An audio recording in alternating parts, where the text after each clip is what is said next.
প্রতিদিন আমরা বলতে থাকি, যখন থেকে নামাজ শুরু করেছি তখন থেকে আল্লাহর কাছে একটাই ফরিয়াদ, রব্বুল আলামিন আপনি আমাদেরকে সিরাতুল মুস্তাকিম দেন। আল্লাহ ডেকে বলে, গোলাম আমার ইবাদত যদি একনিষ্ঠভাবে করে থাকো তাহলে এটাই হলো সিরাতুল মুস্তাকিম।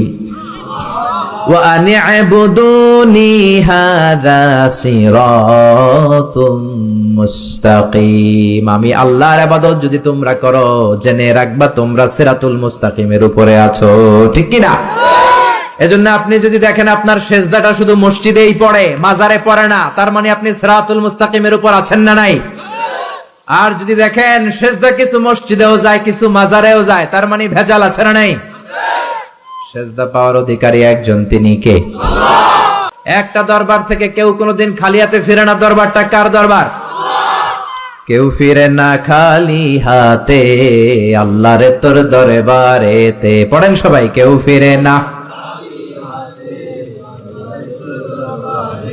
এই জন্য এই পৃথিবীতে যত নবী এসেছেন, যত রাসূল এসেছেন, সব নবী রাসূলের দাওয়াত ছিল একটা, ইবাদত হবে একজনের। কার? ইয়া কওমি ইবুদুল্লাহা মা লাকুম মিন ইলাহিন গায়রুহু আফালা তাত্তাকুন। সব নবীরা বলেছে, আমার স্বজাতির লোকেরা, ও আমার জাতি ভাইয়েরা, ও আমার উম্মতেরা, কি হলো তোমাদের? আল্লাহর ইবাদত করো না কেন? মূর্তির ইবাদত ছাড়ো, রহমানের সিজদায় লুটিয়ে পড়ো। ইবাদত করতে হবে একজনের, তিনি কে? তার মানে আল্লাহর দুইটা স্পেশাল ডিসিশনের প্রথম ডিসিশন, ইবাদতের মালিক হলেন একজন, তিনি কে? ইবাদত যাকে করা হয়, আল্লাযী ইউবাদ, তাকে বলে মা'বুদ। যার ইবাদত হয় তাকে আরবিতে কি বলে? আমাদের মা'বুদ একজন, তিনি কে? তাহলে আল্লাহর এই প্রথম ফয়সালার সাথে সবাই একমত, কোনো দ্বিমত নাই। এরপরে আল্লাহ বললেন আমার 2 নাম্বার ফয়সালা শোনো, ওয়া বিল ওয়ালিদাইনি ইহসানা। ইবাদত হবে আল্লাহর, ইহসান হবে মাতা-পিতার। 2 নাম্বার ফয়সালা হলো ওয়া বিল ওয়ালিদাইনি ইহসানা, মাতা-পিতার সাথে ইহসান করো। কার কথা? ইহসান মানে ভালো আচরণ, ইহসান মানে সদাচরণ, ইহসান মানে খেদমত, ইহসান মানে মা বাবার কাছে দোয়া চাওয়া, ইহসান মানে নিজের ক্ষমতা মা বাবার পায়ের সামনে বিছিয়ে দেয়া, ইহসান মানে রহমতের চাদর মায়ের পায়ের সামনে বিছিয়ে দেয়া। জোরে বলেন ঠিক কি না? পৃথিবীর সব আল্লাহর ওলিগুলো যদি এই পুরো কোরআনুল কারীমকে খতম দিয়ে একটা গ্লাসের পানির মধ্যে ফু দেয়, আর আপনার মা যদি আরেকটা গ্লাসের পানির মধ্যে শুধু বিসমিল্লাহ বলে ফু দেয়, আল্লাহর কসম আপনার মায়ের দোয়াটা কবুল হয়ে যাবে, ঠিক কি না? মায়ের দোয়া সবচেয়ে বড় দোয়া। অনেকে আছে ওই মা বাবার কাছে দোয়া চায় না। আরে আপনার বাবা আপনার বড় পীর সাহেব, আপনার মা আপনার বড় পীর সাহেব। মা বাবা থুইয়া বাবার দরবারে যাইয়া বাবার দরবারের কবরের উপরে মশারি দিয়ে আসে, এরকম ডাকাত আছে না নাই?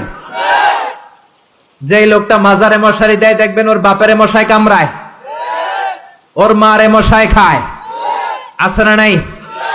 এজন্য আল্লাহ বললেন আমার দ্বিতীয় ফয়সালা, ওয়া বিল ওয়ালিদাইনি ইহসানা, মাতা পিতার সাথে ইহসান করবা। ইবাদত হবে আল্লাহর, ইহসান হবে মাতা পিতার। তাহলে প্রথম ফয়সালা হলো ইবাদত আল্লাহর, দ্বিতীয় ফয়সালা হলো মাতা পিতার সাথে ইহসান করতে হবে। কার কথা? দ্বিতীয় ফয়সালার সাথে কোনো দ্বিমত আছে? এটাও একমত। আল্লাহর ইবাদত করা কি ফরজ না নফল? আল্লাহর ইবাদত যেমনি ফরজ, মাতা পিতার প্রতি ইহসান করা এটাও ফরজ, ঠিক কি না?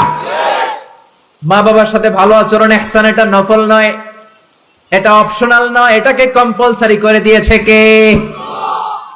আমরা বললাম আল্লাহ আপনার 2টা ফয়সালার সাথে আমরা একমত, কিন্তু আপনার ইবাদত কেমন করে করব আমরা বুঝলাম, কিন্তু মা বাবার সাথে ইহসান কেমন করে করতে হয় আমরা জানি না। ইহসান কাকে বলে আমাদেরকে বুঝায়া দেন। রব্বুল আলামিন নিজেই ইহসানের ব্যাখ্যা দিতে শুরু করলেন, ইম্মা يبلغن عندك الكبر أحدهما أو كلاهما فلا تقل لهما أف।